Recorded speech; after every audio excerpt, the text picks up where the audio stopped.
Mic check, one day isang araw may nangyaring strange pa sa stranger habang ako ay magka-classic. Pagmasdan mabuti ang picture na ito.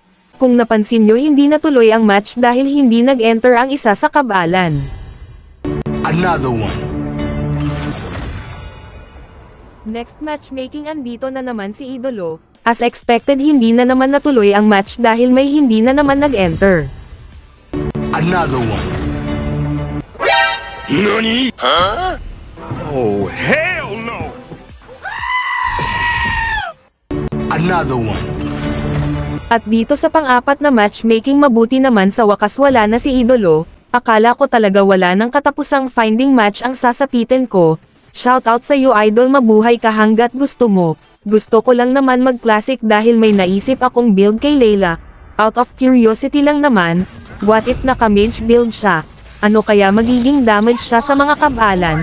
At heto na nga, without further ado let's find out. Unang first item ko is pang mage boots din. At katapat nga pala natin ang pinaka-favorite kong MM, si Clint. Dito nga ay hinihintay namin bumaba ng konti si Clint, dahil nakaabang sa bush ang mga kampi ko.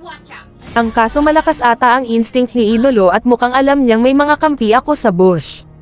Sa tagal ng paghihintay ni Hayabusa na inip na siya at sinugod na si Clint, pinasok na nga siya sa tore ang kaso siya pa ang nabaligtad, kaya naman mabibigyan siya ng Clint. Sumabay pa yung Fanny na palong-palo.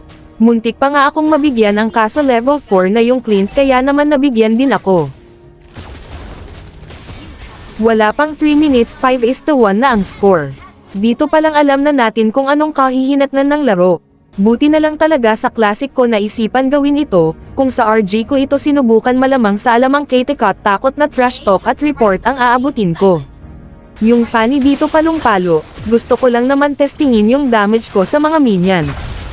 Maka-cable siya wagas, animoy may 5k na pusta. Sa puntong ito basag na lahat ng inhibitor turret namin kaya naman depensang kargador kami.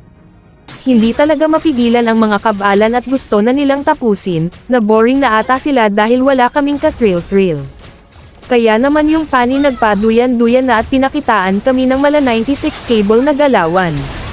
Pinagbigyan pa ako ni Fanny, bago daw matapos ang laban pinaisa muna niya ako sa kanya. Pero wala talaga, hanggang dito na lang talaga kami. Desidido na talaga ang mga kabalan na tapusin ang laban. Inip na nga yung Hulyan dito kaya pinapasok na kami. Yung Argus naman focus lang sa goal. Ulti dagdag inspire sabay tower lock. Payo ko dyan sa mga gustong sumubok mag-experiment ng mga bago at kakaibang build, gawin nyo lang ta sa classic. Huwag nyong subukan sa RG, masisira ang buhay nyo.